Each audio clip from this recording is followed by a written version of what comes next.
All right, all right. What's up, NPI? Welcome to this special NPI college football playoff show where we will be talking about the college football playoffs. We are getting ready to discuss and find out who's going to make the final 12 for the college football playoffs. Of course, before I get started, let me shout out BYU, Nebraska, Baylor, SMU, and South Carolina for winning their respective conferences. They will all be in the playoffs. If you probably can notice, that is a blank spot right down at that 12 spot, which will likely be SMU. They're going to get in. So I don't know what's going to happen as far as the movement of this bracket right here, because of course, BYU, Baylor, they're probably going to get the bye. They're probably wanting to. Not sure what they're going to do with UCLA and Texas State. Texas State is probably going to stay in the bye week spot, but UCLA is in a very interesting spot. They are the number one team in the country going into the week, but they lost. So I'm certain Baylor goes at the number one. BYU probably goes to number two. I don't know if UCLA drops to number five-ish or what, but we're going to find out shortly. As you see, South Carolina, they are the 5 seed right now. South Carolina is also 13-0. I'm not sure what the committee is going to do with that situation as well, because, I mean, they're 13-0. If anything, they should take one of the bye week spots, but we're going to see how this thing plays out. Also, when we get down to number 6, Nebraska should move up a spot. They're going to likely host a home playoff game in the first round for the top 12. Number 7, TCU. TCU 10-3. I think they'll still stay in the 12. It'll be hard for me to see them go from 7 to out. At number 8 is North Carolina. They're also 10-3. They lost the conference title game to South Carolina. I still think they're going to be in. Same for UCF. I think UCF should stay in. Now, the 10, 11, and 12 spots.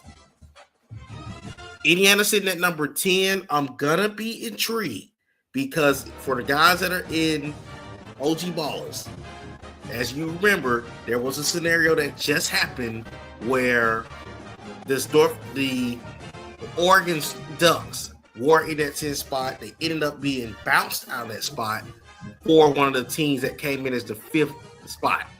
The reason I'm saying that is SMU has one loss. Logically, the committee should jump them ahead of both Indiana and Georgia Tech to get to the 10th spot, considering they're the 5th best ranked conference of the remaining. We don't know how the bracket's going to set up, but if anything, that could potentially bump Indiana and Tech to 11 and 12. We don't know how they're going to shake this thing up. We aren't going to know until we advance to that last bracket. So just kind of giving you a rundown on things. Coming into the weekend, Arkansas, so I'm going to go to the top 25 bracket ranking so you can kind of see where it gets a little controversial. I'm going to let it get to number 12 before I continue. So first thing first, Stanford is sitting at number 12 in the rankings, but they're probably not going to make the playoffs considering the fact that SMU won the conference. But here's where so they're probably going to end up being one of the first 2 teams out. At number 13 is Arkansas. Now, if anyone suffered because of what just happened in the SEC championship game, it was Arkansas. I don't know if you were all aware of this. If you can look over on the side, Arkansas finished with the number 1 record in the SEC. They were 7-1. However, their loss came to UCF, who just lost to SMU. So when you come down to it, if that loss comes into play, they're going to keep Arkansas out of the playoffs. They could be the second team out. Everybody else outside of SMU don't have a chance of getting in by any means. It's really what happens at that top. So we know SMU's going to get one of them 12 spots. Somebody's going to suffer behind it. Could it potentially just be Arkansas? Or do the bracket change in a potential spot where maybe a Stanford sneaks in at 12? Because only the cutoff is 13. That's what we're looking at right now. So I've given enough of a preview of it. I don't think we're going to have too much craziness like we had in previous years because we kind of know who's in. Let's get ready to advance to the college football playoff stage where we will see the bracket and we're going to get into this discussion. I'm ready to see how this thing going to play out.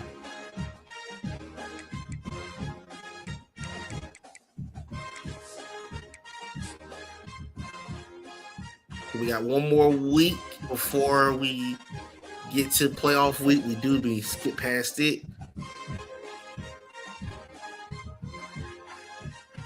Also, while I'm getting these advances together, if you are in the chat, I have not 100% decided what the state's going to be for the season 6. I was going to initially go season 6. I'm on the fence right now because the new college game drops July the 2nd. So we may not have enough time to knock a season out, but we'll see. We'll see how fast this season goes, but I will definitely make it known at some point. Congratulations to Amani Uezoki, who's the Heisman Trophy winner for TCU. I think that should be the only thing up. You'll see my bowl game come up shortly, and we're going to get to the nitty-gritty of who is in the college football playoffs.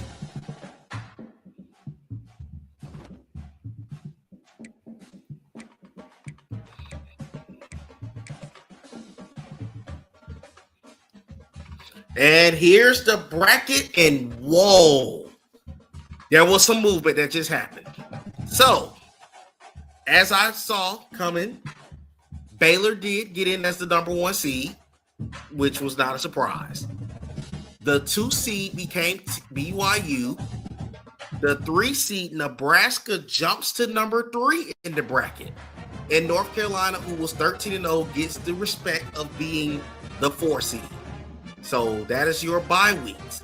The 5th seed, UCLA, was penalized for losing that second game. They still had the home game. However, they will be hosting a home playoff game. The 6th seed, Texas State, again, they rewarded the teams that won the conference. So Texas State will be hosting a playoff game. Indiana jumped up to number 7, shockingly. It moves into a home game. Number 8 is TCU. TCU, they lost the conference title game, but again, they did not get penalized. Number 9, North Carolina, is still in. Both of those teams, like I said, was in the conference championship game. So number 10 is Georgia Tech. Again, they were 11-10 entering the playoff week. So they did not get penalized for that. Now, here is the shocker. Moving into the 11th spot is the Stanford Cardinals. So that spot that Arkansas initially had, hold on. We just had a major change. So 2 teams got dropped. Stanford jumped to number 11. And as we mentioned already, SMU was the SEC champion. You were not going to kick them out. The top 5 conferences are going to get in there. They're in at number 12. So they're going to go on the road to UCLA. Here is the shocker. Arkansas was holding on to number 12 before whoever won the conference won. UCF was bounced out the top 12. I did not see that coming. I thought being at number 9, they would be safe. But look at what happened. UCF is the one who suffers when it's all said and done. So, yikes. UCF is out. Stanford is in. But Stanford came into last week at number 12. So, Stanford will go on the road to play Texas State. Georgia Tech will go on the road to play Indiana. North Carolina will play TCU at TCU. And SMU will travel to play UCLA in Cal. So, very interesting bracket. One thing I am noticing about this bracket as well, you could potentially be on a head-on collision for a college playoff rematch last year from North Carolina and Baylor if it's North Carolina. Or we could be potentially seeing it's some interesting matchups on both sides of the bracket. But I'm very intrigued to see, do we get depending on how this playoff run goes, will we get South Carolina Baylor again in the semis? But hey, I'm not putting stock on nobody. This is a playoffs. Anything can happen. On the bottom half of the bracket, Nebraska will either be going against Stanford or Texas State. Texas State was in the national championship a couple of years back. They were the national champions, so they will probably, we'll see. We're going to see which one of those teams will be the one to come out. And then Indiana or Georgia Tech will go play BYU. BYU's honestly got a little favor on that side of the bracket. They got to get the at-large teams, and we'll see. But that's the top 12. Well, let's go to the final top 25 and see how did this thing shake out. But this is your 12.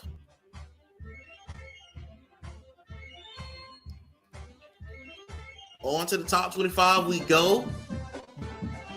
And we get a chance to look at the official top 20, the last top 25 going into the season. So number one moved up as we expected was Baylor. We were not surprised with that. BYU also were undefeated. They moved up to number 2. That's not a surprise at all. Number 3, Nebraska.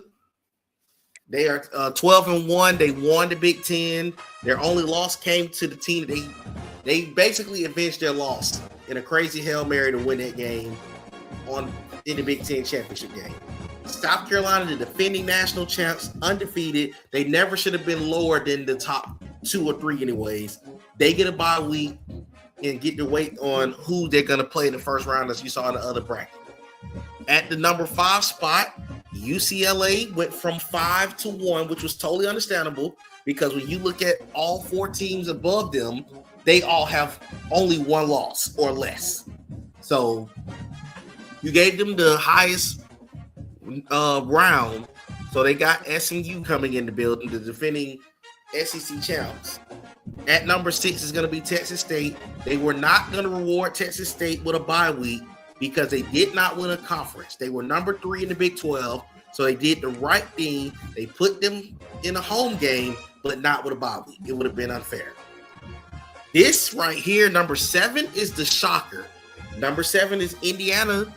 They were number 10. They moved up 3 spots and got them a home playoff game. So they got Georgia Tech coming on the road to Indiana. I'm going to be intrigued to see how that matchup goes because that Tech team is tough. Dom, if you watching this show, yeah, you ain't got no excuse, man. You better lock in. At number 8 is TCU.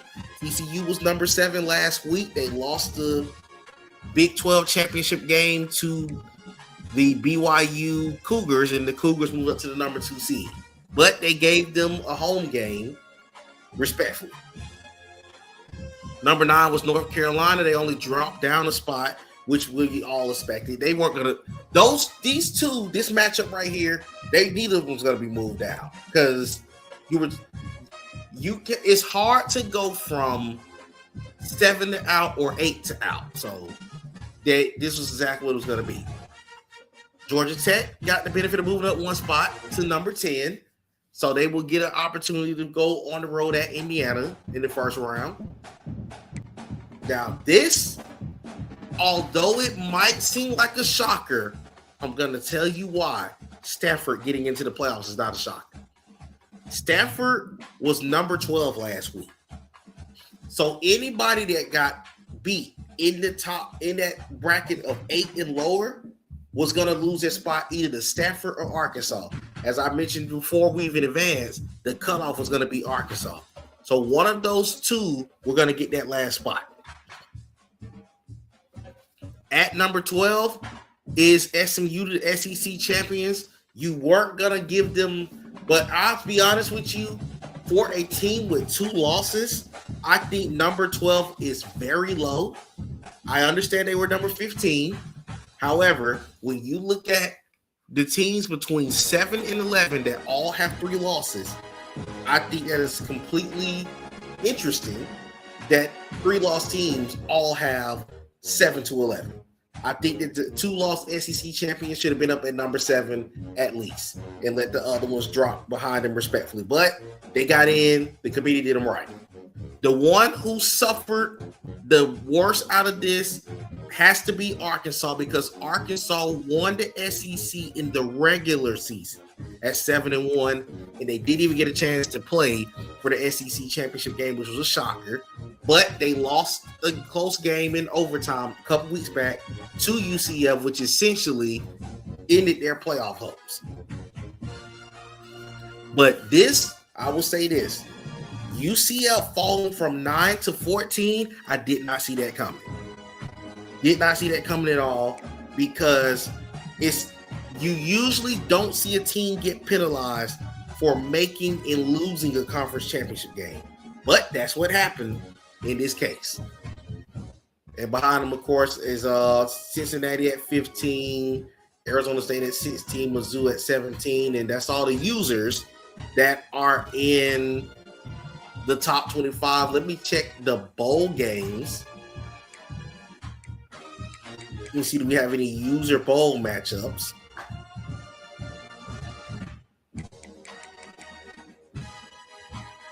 But again, this is going to be an interesting scenario because South Carolina got a big opportunity on their shoulder.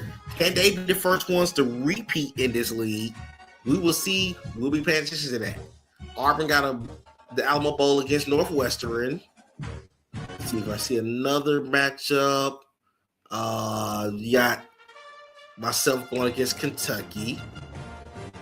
That's the first round matchups right there. I'm trying to see if there's another user matchup of a playoff game.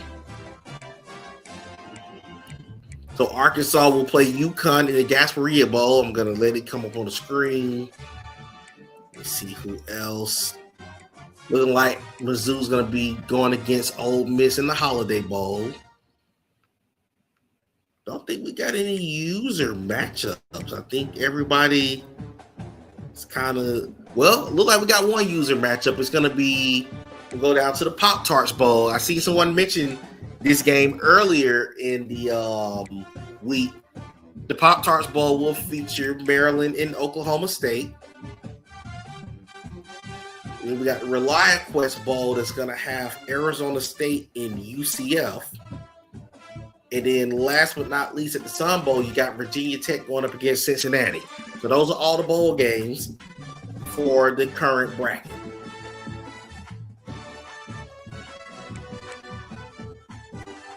But let's go back to the bracket one more time, and I'm going to give my spiel on this, on the rankings, on how things played out. Again, this could potentially be the final bracket for the college football playoffs in this version of it. Now, I will make this announcement before I give my final spiel about this bracket. The next league will likely be a 2.5 or star or under league. So start game planning for a league to return in potentially August. Because the game starts July the 2nd. This has nothing to do with my decision or whether we go another season or not. I'm just giving y'all a heads up that August we will probably be back with NPI for a 2.5 star or under league. So start preparing your team that you're going to use. So we're going to come back. Probably going to start right before the college football season actually starts. I haven't had an opportunity to do that before, but we're going to get into it this time. But again, this is going to be an interesting bracket because that top half of the bracket is going to be brutal. And I feel like whoever can survive that top half of the bracket stands a great chance of winning the national championship. Nothing against the bottom half of the bracket, but that top half of the bracket is absolutely brutal. All those matchups from the first round, even if you survive that top half of the bracket, you stand a great chance of winning the national championship. And that's just my personal opinion. It's down the bottom half of the bracket. Should be a fun one. Gonna be intrigued to see how Stanford matches up on the road at Texas State. I know Nebraska's gonna be watching that matchup pretty close to see who they would get at the Orange Bowl.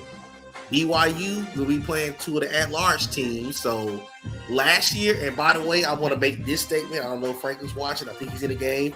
He made the statement last year that everybody got lucky that he was busy or he would have won a national championship. So he got the pressure on him this year. I'm calling it out for everybody to remember this, exact statement that I just made. He said that he would have been in the position to win a national championship last year, and we're going to hold that to him. So I'm putting the pressure on the number 2 seed. Frank Green said we prefer Stanford. Hey man, I'm glad to hear the announcement. But again, I don't think anybody got robbed in this. This is probably the first bracket we've had where I can say I can totally understand the 12. Probably the first one we've had. I can say the 12 is understandable. The seeding might be questionable. Well, let me make this clear. 1 to 6, they got it right. 1 to 6, they got it right. I will respectfully say 1 to 6 was correct. If anything, I would have moved SMU up to number 7. I think they should have had the highest seed that wasn't of the top 6 because they only lost 2 games and they won the SEC. So that was my only issue because you got SMU going on the road and play UCLA straight up. Here it goes. Zarius says, I'm tired of playing North Carolina. That's an interesting situation that you ran into because both of them lost their conference title game. They were both around that 7 to 8 range. And I kind of knew you were going to end up with either one or the other in that range. But see, as I said, that top half of the bracket is going to be absolutely brutal to see how this college football playoff goes. Now, again, good luck to the 12. But great season ahead. Again, I will be back on here. We're going to call the semifinals and the national championship game. By the national championship game, I will have a decision on what happens after this season. So, regardless, I am making the announcement to everyone in the group and on the stream that there will be there will be a new league 2.5 star and under that will come in August.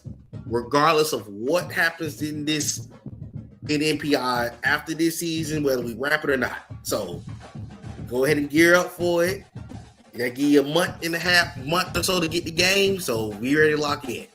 But I'm about to sign off here. I'm gonna post the bracket in the group chat. Tag the games. Good luck, everybody.